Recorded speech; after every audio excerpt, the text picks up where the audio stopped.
We're leaving for the airport later today, but I've got so much I still need to do.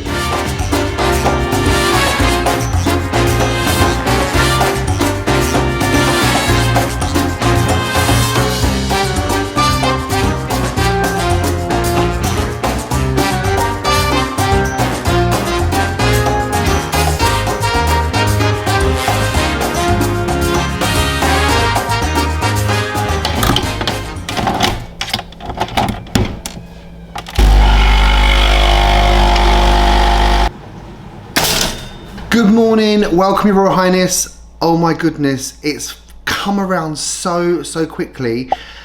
Today is our pre-travel day and I've got so much still to do. It's about 8:15 in the morning. We had a little bit of a lay-in because we've been working all weekend. It was the King's Coronation on Saturday. I worked a 12-hour shift on Saturday, a 12-hour shift on Sunday and a 10-hour shift yesterday, bank holiday Monday. It's Tuesday morning now and I just needed to have a little bit of a lay-in. David's gone straight out to get his haircut ready for the holiday. We want to leave here today around 3 p.m. if we can. And we've literally got so much to do. We've not packed anything. We've not even got everything out ready for packing. So yeah, the plan for today is to get packed, to drop Bruno off at my mum and dad's because he's staying there for 2 weeks, and then get to the airport. And we've got a hire car at the moment. I don't know if I told you, but I stupidly reversed our car into a lamppost. Hopefully it's being collected this morning before we go, but that has caused a lot of stress. But we've got a hire car from the insurance company and we've got to drop that off at Heathrow when we get there. So we're going to go to Heathrow, drop off the hire car, then get to our hotel. I've moved our hotel. We were staying at the Hilton Garden, I think it was called. But now, because we've got no car in the morning to drive to the airport, because we're going to give the hire car back tonight, I've moved our hotel to the Sofitel, which is a kind of very short walk to Terminal 5. But yeah, a really busy day. I just want to check in, say good morning to you. I'm going to run a quick bath. I'm going to get myself ready. I'm going to pack for Bruno. And then I'm going to start the mission of packing for myself. And of course you've got all those jobs you have to do before you go away. Emptying the fridge, emptying the rubbish, all of those kind of things as well. So yeah, lots to do before 3 o'clock. So lots and lots has happened since I last spoke to you. I'm all washed and clean. I didn't bother to shave. I'm going to shave tomorrow before the flight. I don't like to shave every day because it really does ruin your skin. So a little bit stubbly today, which is fine. David's back, he's got his hair cut. He is now up in the bath getting himself ready. So I will get him to say hello to you as soon as he is looking camera fit. I've packed for Bruno. He's got all of his stuff packed. There's so much stuff to do. I've emailed my mum a great big list of emergency contact numbers for vets and the insurance details and stuff for him. So that's all done. The garage have been and collected our damaged car, so that's now gone, which is good. That's going to be fixed whilst we're away. Hopefully we'll have that back when we return home. We've checked in online with BA and we've got our seats. We're in 7A, David's got a window seat, I'm in 7B with an aisle seat, so that's really good. We had a little bit of a problem checking in because the COVID form I had to fill in did go through, and I got a confirmation back to say that it had all been verified and was all fine, but for some reason the BA app hadn't linked it. So I had to speak to BA, but that's all sorted. We're all checked in. We've got our boarding passes. As I said to you in the last video, I've never been anywhere like this. I've never done anything like this. I don't really know what I need. So we'll do a little kind of review at the end to tell you if I took the right stuff, what I wish I had taken, because I think that's really good information for anyone watching this that's planning a trip like this. So shall I show you what we've got to pack? Shall I? Come on then, come and have a look. So what do we have then? Well, we have obviously got the jungle formula. We will talk about the vaccinations we've had and about the malaria information that we got, but we didn't need to take anti-malarials for this trip, which we were a little bit surprised at. But we do need jungle formula, so we've got 5 of them. I think that might be a little bit much, but neither of us want to get bitten, and we certainly don't want to catch anything from mosquitoes. We've also got some sunscreen here as well, which is factor 15. factor 20 and factor 50 in case we get burnt. We've also got there a little aloe vera gel, which is kind of like an after sun in case we do start to get a bit burnt while we're there. Obviously got the obligatory wet wipes, then we've got deodorants. Mine is the Dove, David's is the Shore, some Bulldog shaving foam, aftershave balm, some little Kiehl's products in there, face cream and some little eye stuff, aftershave shower gel, toothbrush, we've got some floss, new razor for the trip. We've got here a little bit of travel wash in case we need to wash anything whilst we're there, which I think we probably will need to. Then down here we've got the foot glide, which is really good if your feet start to hurt. Couple that up with the moleskin. If you do get any blisters, it's a really good little tip to take with you anywhere you're doing quite a lot of walking. As we're going into the rainforest, we've got a first aid kit. I'm sure they'll have all that stuff there, but we've just got a few little bits in there we might need. We're not sure what the electricity situation is going to be like in the Amazon, so we've got some toothbrushes as well as our kind of electric ones, just in case we need manual toothbrush, we can't charge them. So we've got a little backup there. No one wants bad breath on holiday. Then we've got some medicines, we've got some cotton buds there. We've got some ibuprofen, Beckinase spray for hay fever. I suffer really badly with hay fever. Some paracetamol. These are actually David's Pirates. I've got actually prescription medication for hay fever called fexavenidine hydrochloride, which are really great. So that's my medication, that's David's. We both have a little bit of hay fever. Mine is much worse. Bit of Imodium. If you don't know what that's for, I'm not going to tell you, but it's not very pleasant. And then just some eye drops as well. These are really great if you do have hay fever. So this is all the toiletries we're taking. As you can see, it's a lot less than what we took to Florida, but there's a reason for that, and that's because we can only take very limited amount of luggage. In terms of clothing, I've actually got a couple of hats. I've got a little North Face cap, and then I've got my North Face kind of jungle hat. I don't know what that's called, but it looks really cool. Very much the part. And I've got a little raincoat here because we're going to get soaked when we go to Iguazu Falls. I've got a raincoat, I've got a hat, I've got a cap. And then here I've got my shorts. I've got a couple of old pairs of shorts for tree climbing and stuff. Some denim shorts, some little chino shorts, some smart shorts. So a little selection of shorts. I don't know how many of those I'm going to need, but I've got those. I've also got some long trousers. I've got 2 pairs of jeans. I've got a pair of waterproof trousers, which I actually bought for a trip to Iceland. So I'm reusing those. I've got a pair of kind of combat type trousers, which are here. These are going to be for the jungle. So yeah, I'm very much going to look the part. I'm taking a couple of shirts with me, just 3 little shirts, just so that if we do anything, any nice dinners, we've got something. They're linen, they're very light cotton, so they won't be too heavy if we do go out. I've got 2 pairs of swimming shorts. I did have 4 pairs and got told by David to put some of them back, so I've done that. And then I've got a little pile of t-shirts and vests here. Got a new Mickey Mouse t-shirt there, which I'm going to show you when we're there, which I really like. So t-shirts and vests. I've got 1 hoodie, and there we've got just socks and pants. I'm not going to go through my underwear with you. I don't think you want to see that. Up here I've got my base camp duffel bag from the North Face. David's got one as well. His is yellow. When we go to the Amazon, we actually can only take with us 10 kilograms per person. So we're taking a duffel bag each, and then we'll work out how much we're going to take into the jungle. We've got a little set of Samsonite scales here, which will allow us to weigh to see exactly kind of how much we can take with us. Over here we've got our passports and our vaccination certificates. As I said to you, we're going to talk to you a little bit about vaccinations and malaria, probably when we're on the road, so I'll tell you all about that. Got a little Brazil guide. You do still need face masks in the terminals at Brazil. And here we've got some currency. As you can see, we haven't got too much Brazilian real, but it's always nice to have a little bit of money with you just in case you do need cash. We've got some cash there. We've got these socks here. These go with the boots. These are like new socks to wear with boots in the jungle.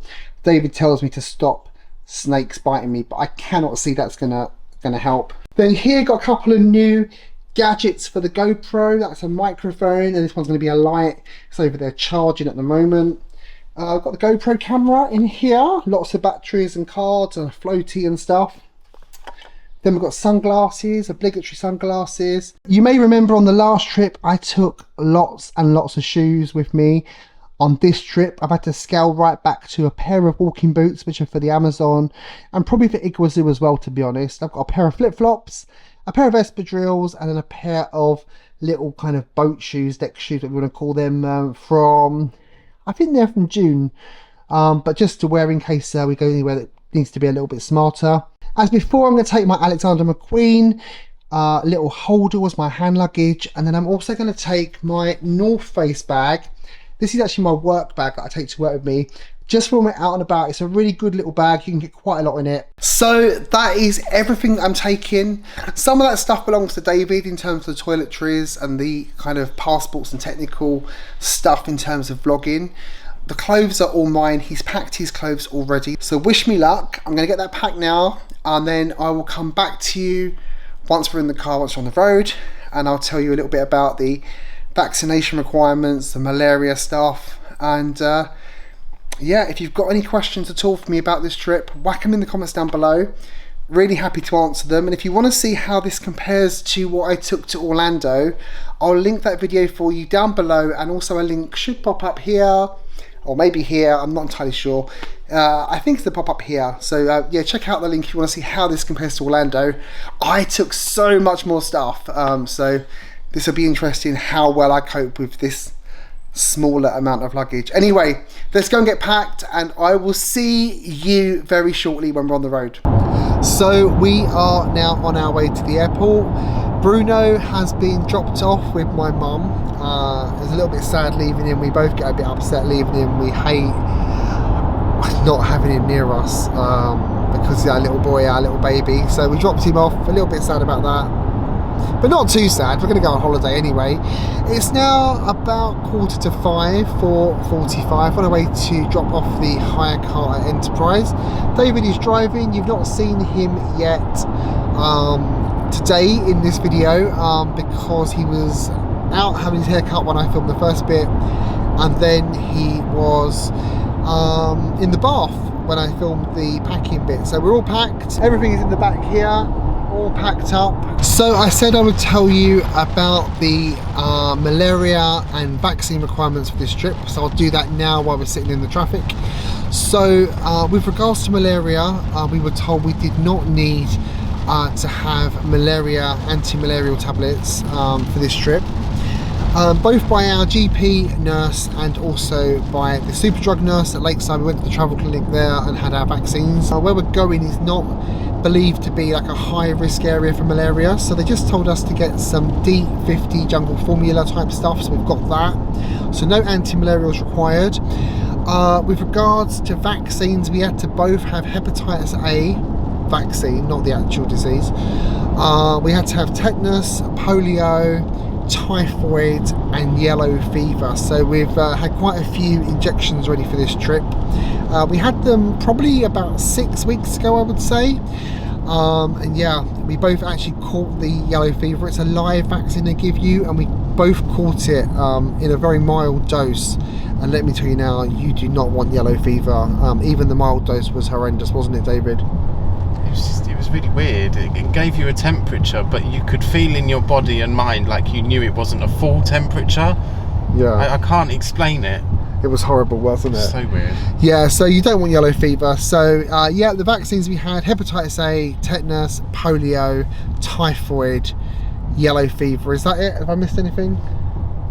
No, that's all of them. I think they cost about £32 each injection. David had to pay for them all. I got 3 of them for free at my GP, so I only had to pay for the yellow fever one, which GP surgeries don't do. I think yellow fever was more expensive. That might have been £64. They did advise as well that maybe we consider getting the rabies in vaccinations. Now they're really expensive. I think you have to have 3 of them over a course of a kind of number of months.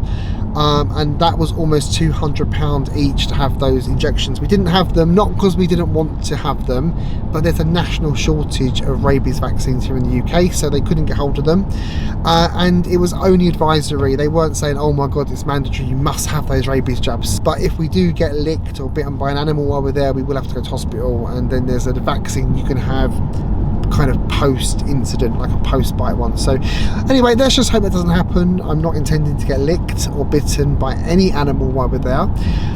So yeah, so that's malaria's. That's oh darling, wow.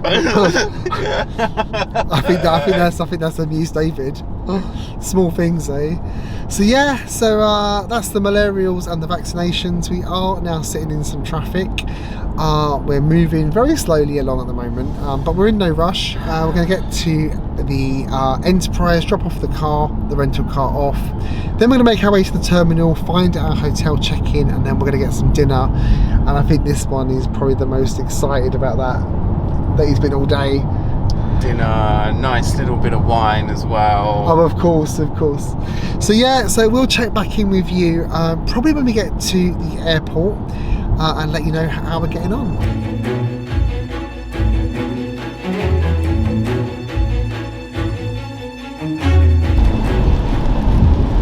Big old 777. Car return. Signs. Car return. Okay, so we've just arrived at Heathrow Terminal 5, and we have just come up in the lift to floor number 1, and there's a walkway here to the Sofitel down here. So let's go and have a look, shall we? So we're now just walking along this little covered walkway, like a little hallway really, down to the Sofitel. The journey here has been alright, hasn't it?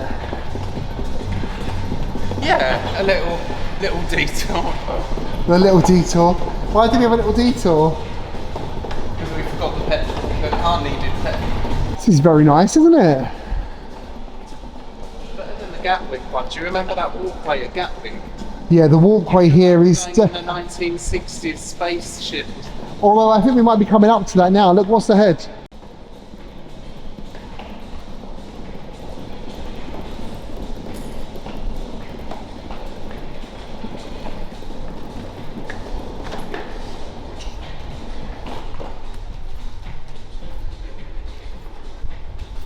Oh, let's see the range just across there.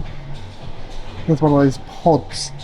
Leanne's been going on about these little parking pods at us for ages, and I have no idea what she's talking about, but here they come, the little pods. Can you see those? Apparently you park your car, you get into a pod and they're driverless. They take you from the car park to the terminal. They look quite cute. Oh, I've lost David, he's gone miles ahead of me. So we can catch him up. Stand by, it might be a bit bumpy. Said 1 floor down. Yeah. Oh, we could have just gone on the escalator. No? What do you think? No. I think with the bags we'll just wait for the lift now. So impatient when you're hungry, aren't you?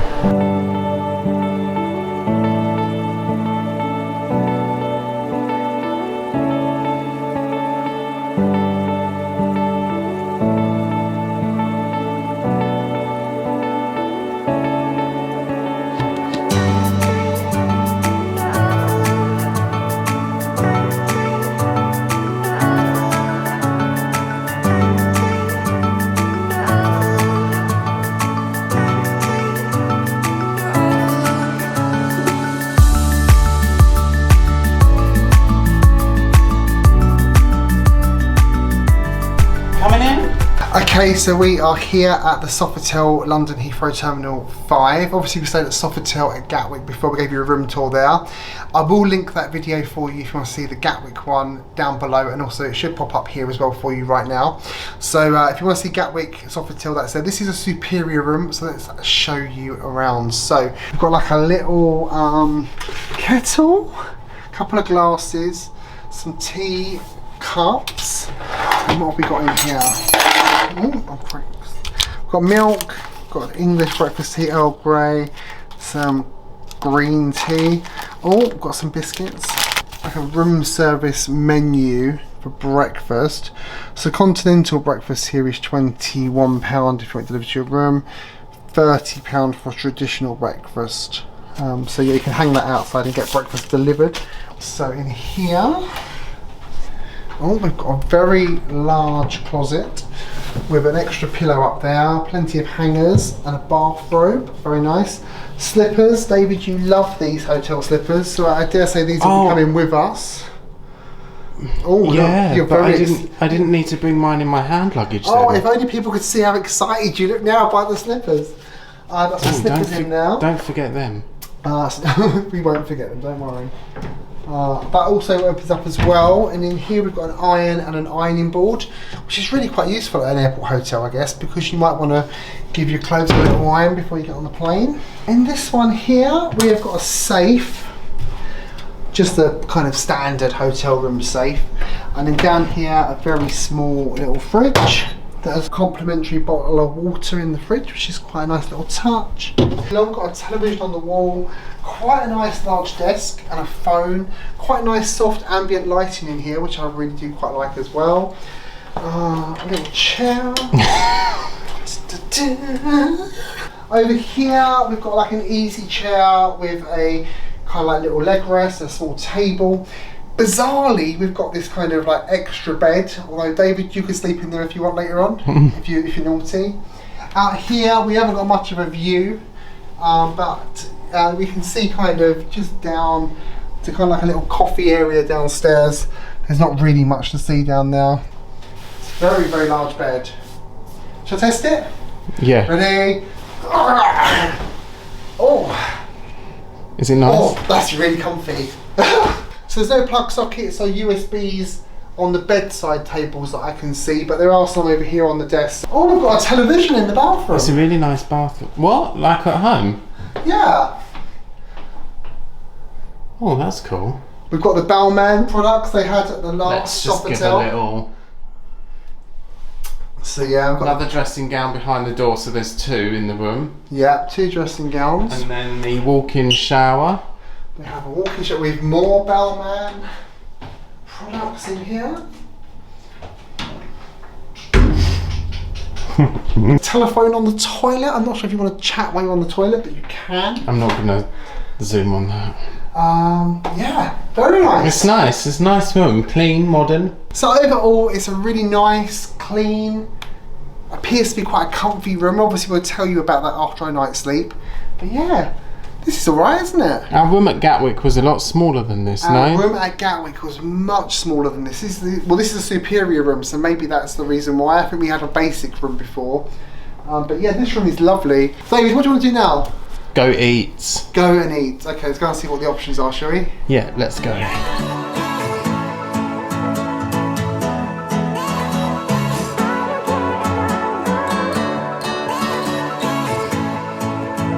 Okay, so we just arrived at Sofitel. Obviously, you know, because you've just had the room tour by Dan. We're just in the restaurant in the hotel, just on the ground floor underneath the rooms. We're just having a little glass of wine before dinner. Okay, so we've just finished dinner here. I had the bruschetta, well, the garlic mushroom bruschetta for starter, and then I had the braised lamb. It was done with like a sagaloo, so it had like spinach, potato in it, cumin. It was very nice, very nice. The price is probably a little, I can't remember how much it is. We'll put the price on the screen for you now, but it's probably more than I would have paid for it, really. But there's no other options here, really. There's a very expensive restaurant down the end, which we weren't going to go to. Yeah, overall, it was good. It wasn't bad at all. Dan, how was yours? Yeah, mine was really, really nice as well. I do agree, actually, the price was quite a lot. I just started off with the prawns. They came with a satay sauce. I got 6 prawns, really nice, really well cooked. Had a little bit of a spice to them. Not super spicy, but really, really like flavourful.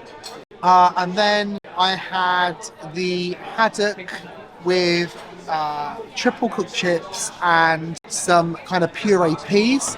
Again, it was really nice. It was about £21, I think. It was hot, it was nice, loved it.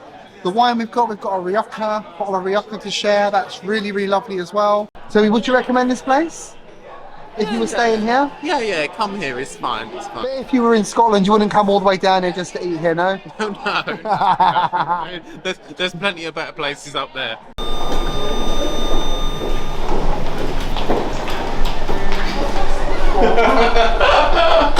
Okay, we're now back in our room. We've just had dinner. The restaurant was called, let me have a look, Vivre. So £129 for a meal at an airport hotel, 2 courses and a bottle of wine. Is probably a little bit on the kind of more expensive end of the scale, I would say. David has just handed me a bottle of Prosecco, so I think we need to open this and get the party started, as it were. Oh, I thought he was going to sing to us then. I thought we were going to get a little verse of Pink, but he didn't. He's obviously not listening. How does it go? Get the party started on a Saturday night. Everyone Right, ready? waiting for me to arrive. No, don't you dare. No, that you'll damage the thing. Did it get you? Yes! That was a brilliant shot. Oh dear, we haven't actually got proper glasses, so we're just going to have little tumblers. It's the best we can do, we're improvising. So, anyway, that is the end of our pre-travel day. I'm back tomorrow, or next week, whenever these vlogs come out, with a travel day vlog. So it'll be kind of getting up tomorrow, going across to the airport, checking in, show you the lounge at British Airways. We'll show you a little bit of the flight, not too much filming on the flight because I want to edit what we filmed today to get that out as quickly as possible. And then we'll show you our landing in Rio, our transfer to La Suite by Dussel. So yeah, tomorrow come and join us for the travel day, or next week, whenever it comes out. I've had a bit of wine, so I'm not thinking properly. So we're going to chill out now, and then we will see you in the morning. So if you're going to follow us on our Brazil adventure, please remember to click subscribe and make sure you click that bell as well, because if you don't click the bell, you don't get notified, and you want to be notified. What else do I need to tell you? Oh yeah, please give me a big thumbs up. Click that thumbs up. That really helps other people be told about this video. So the way YouTube works, if the more thumbs up it gets, or even thumbs down actually, it helps the algorithm because it's engagement. So engage with it, thumbs up, thumbs down, comment, whatever you want to do, it all helps. So please engage with the algorithm. As I said, subscribe, and we're going to see you tomorrow. So only one thing left to tell you, and that is never grow up.